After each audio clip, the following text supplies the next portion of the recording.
Hello everyone, our chapter today is about targeting of active ingredient to the brain. The brain, of course, is important in so many functions like movement, homeostasis, keeping the temperature, our body temperature 37, sensation, learning, and memory.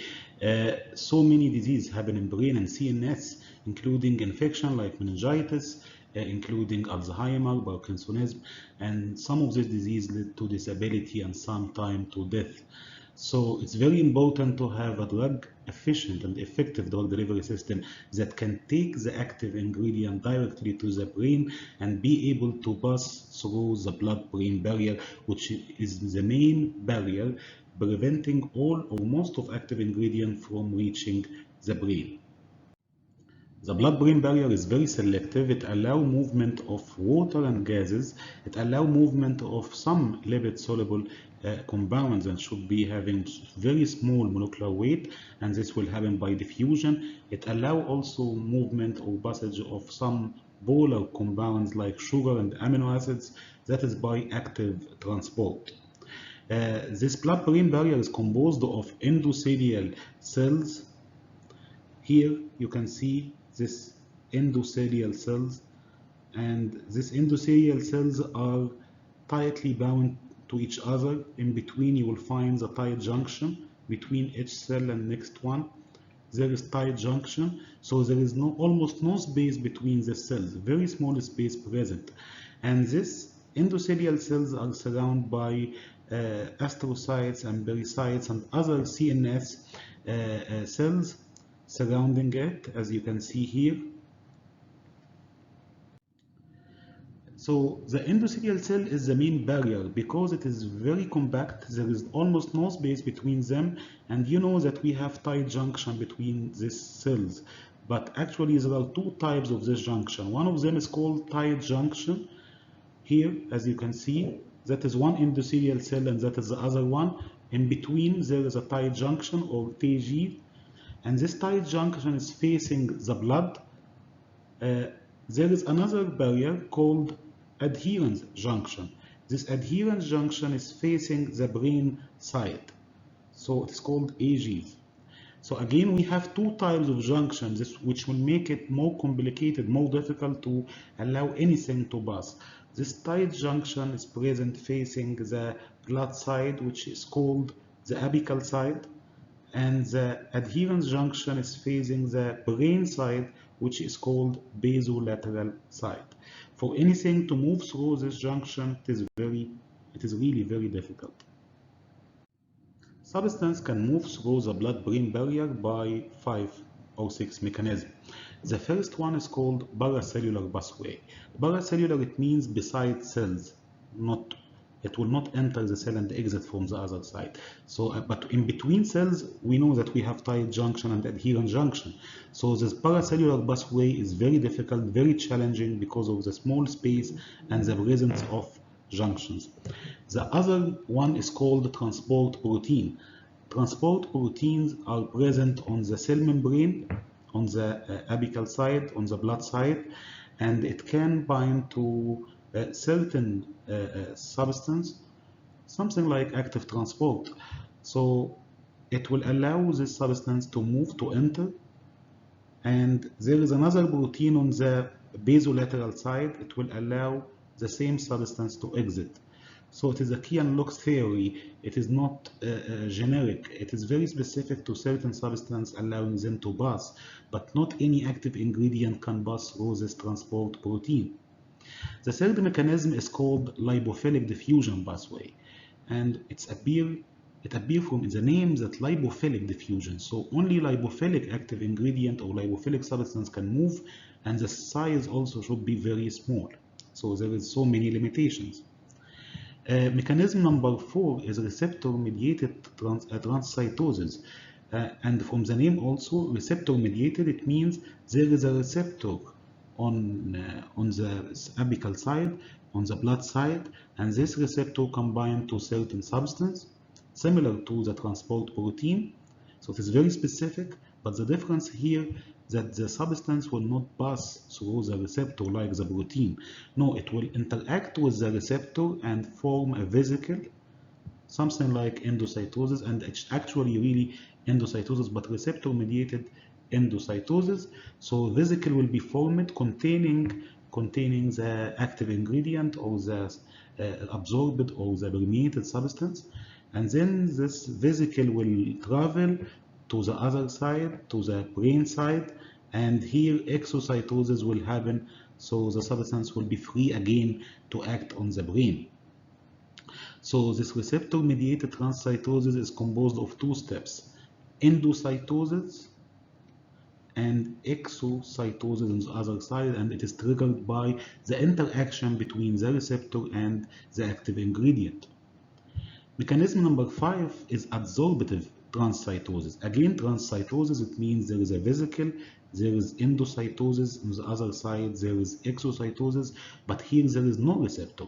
So what is the trigger now to create this vesicle? The trigger now is the positive-negative interaction. The substance or the vesicle or the nanoparticle or the active ingredient should be positively charged. And we know that our mucous membrane has mucopolysaccharide and it has negative charge. So the interaction between the positively charged drug and the negatively charged mucopolysaccharide will trigger the formation of the vesicle, will trigger the endocytosis, and then on the other side, exocytosis will happen and the active ingredient will be free in the brain. The last one, or mechanism number 5, it is a mechanism for protecting the drug, protecting the brain. So here it's called efflux pump. There is a pump inside the cells, endothelial cells, that prevent absorption. Even if the drug is absorbed, here as you can see, after permeation inside the cell, this pump will take the active ingredient. If the pump feels that this drug is toxic or something like that, it will take it back and make efflux. Efflux, it will force it again outside the cell on the blood side. So efflux is against all this mechanism. So we need to not utilize efflux, we need to suppress efflux pumps to make sure that the active ingredient reach the brain. Let's talk about this mechanism again, one by one. The first one is transport protein. Let's summarize what we said. So we said that this transport protein are very selective. It allow movement of certain active ingredient and certain substance. And it can be used, of course, also for nanoparticle if this nanoparticle have certain ligand or certain chemical on the surface, bound to the surface. So that is the protein. If this protein can interact with this ligand, the substance that we add on the surface of nanoparticle, so the whole nanoparticle can move through this protein channel or transport protein and enter the endothelial cell. And of course, inside the nanoparticle, we will find the active ingredient. Second mechanism is transcytosis, and you know now that transcytosis having two steps, endo followed by exo. There are two types of transcytosis, either it is receptor-mediated or adsorptive-mediated or adsorption-mediated.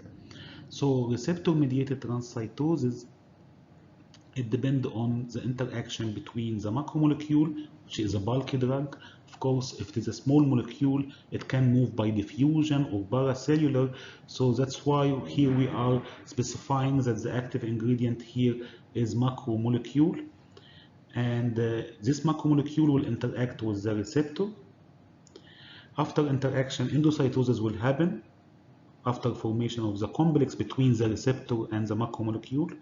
And this vesicle will cross or pass through the endothelial cell and exit from the other side by exocytosis. The next mechanism is adsorptive-mediated transcytosis. And here the interaction between the macromolecule or the nanoparticle, which has positive charge on the surface, and the cell membrane of the endothelial cell, which have negative charge. This interaction will lead to formation of vesicle, will lead to cellular uptake or endocytosis, which will again followed by exocytosis on the brain side. The next one is efflux, and efflux again, it's not something good for us. It prevents active ingredient. Many drugs are substrate to efflux. So in efflux, the absorbed active ingredient, after absorption, it will be taken back and forced outside the cell again. That is efflux. There is a class of receptors or transporters called ABC, which are ATP binding cassette. This ABC transporter will take the active ingredient, as we said, back to outside the cell, prevent permeation to the brain. The main function of this transporter is to protect the brain. Protect the brain from any endogenic compounds that is present inside the blood, and it is not good to reach the brain. It should be present peripherally, not systemically, and protect the brain also from xenobiotics. Xenobiotics, of course, is an exogenous, maybe toxic substance. So our body considers the active ingredient as most probably exogenous and toxic. So that's why, again, our drugs are substrate to this transporter. The most common ABC transporter is called permeability glycoprotein, or the famous abbreviation is BGB. BGB transporter is the most common efflux transporter. There are some factors affecting permeation through the blood-brain barrier, including the polarity and the number of groups present in the active ingredient, number of polar groups, including amino group, the amine group, and hydroxyl group. If the active ingredient contains so many groups, so many polar groups that are hydrogen bond donor, it means that this compound is very polar, and it means the compound cannot pass through the lipophilic blood-brain barrier. But if the compound is free from OH and NH2, it means that the drug is lipophilic and it can easily pass through the blood-brain barrier. But of course, we have to keep in mind the molecular weight. The drug should have very small molecular weight, less than 400 to 500 Dalton, to pass through the endothelial cells by diffusion or even by paracellular transportation. We can use some polymers or excipients like polyethylene glycol and polysorbate. These two excipients can allow the nanoparticle to escape from the reticuloendothelial system before going to the brain, even in the systemic circulation. So if our nanoparticle is lipophilic, and of course we made it lipophilic intentionally to pass through the blood-brain barrier, the problem is that these lipophilic nanoparticles will be identified by antibodies, and after that it will be attacked by macrophages. So phagocytosis will happen. To avoid that, we will make our nanoparticle as it is lipophilic, and then we can coat it with polyethylene glycol or polysorbate. So the nanoparticle will remain lipophilic, and at the same time it will be hidden from macrophages and from antibodies and protected from opsonization and phagocytosis. In addition, they found that polysorbate itself, it can interact with low density lipoprotein present in plasma or present in blood, and they form together, they form a complex. So our nanoparticle now is coated by polysorbate, and this polysorbate now is covered by LDL, like that, BS bound to LDL. So the whole nanoparticle now is covered by LDL. LDL itself has receptor on the blood-brain barrier. So if that is the blood-brain barrier, LDL has a specific receptor on the surface of the endothelial cells. This receptors is able to bind to LDL and take the whole nanoparticle to the other side or to the brain side. Polysorbate also can make a disruption of the protein present in the tight junction. So it can break down this protein and increase the spaces between the endothelial cells and increase the possibility of paracellular diffusion or permeation. Another mechanism that polysorbate can work on it is suppressing the efflux, suppressing the BGB, B glycoprotein, permeation glycoprotein. So if glycoprotein is taking the active ingredient back again to the blood side, what polysorbate is making, it is blocking this BGB, so reducing efflux will increase, of course, permeation, because we blocked the mechanisms that reduce permeation, so at the end we are increasing permeation. We can also attach some ligands to our nanoparticles like antibodies, transferrin and lactoferrin, and we know from the beginning that this ligands has certain receptor on the surface of blood-brain barrier. So if that is the blood-brain barrier and it has a receptor to transferrin receptor, and our nanoparticle has transferrin, so this receptor will bind to transferrin, and this will facilitate, of course, receptor-mediated transcytosis, as you know from the introduction. We can also use elastic nanovesicles. Elastic nanovesicle, or it's called also transfersomes. Elastic nanovesicles or transfersomes, they are nanovesicles having elastic surface. They can stretch, they can increase or change their diameter, actually reduce its diameter. It can become cylindrical. So actually they are spherical, but if the space between the two cells, this is endothelial cells and that is another endothelial cell, the space cannot fit this spherical nanovesicle. But if this nanovesicle is elastic, it can stretch and move between the two cells and exit from the other side. So this will also a good strategy to increase passing through the blood-brain barrier. So again, we know that we have adsorptive transcytosis, and that is mainly for the nanoparticle that has positive charge. And we have receptor-mediated if we have something ligand specific to the receptor. We have paracellular pathway, but that is very small space because of the tight junction. The diameter of the nanoparticle should be less than 10 nanometer.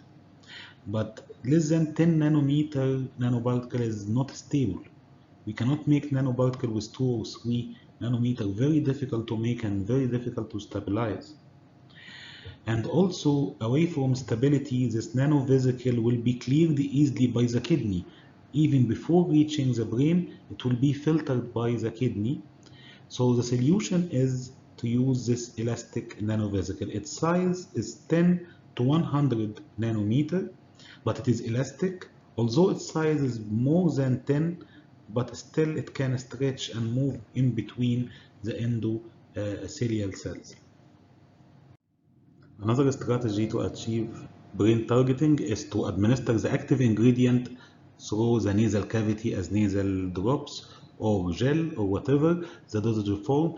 After administration, there are two regions inside the nasal cavity. One of them called respiratory region and the other is called the olfactory region.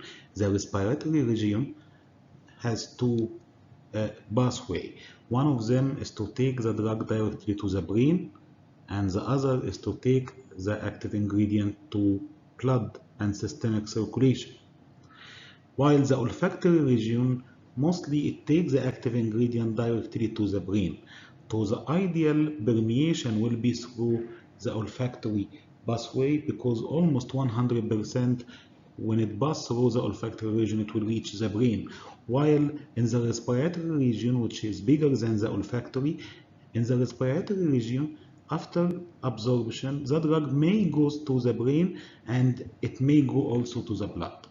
Our target is to take it directly, of course, to the brain, because this pathway has no blood-brain barrier.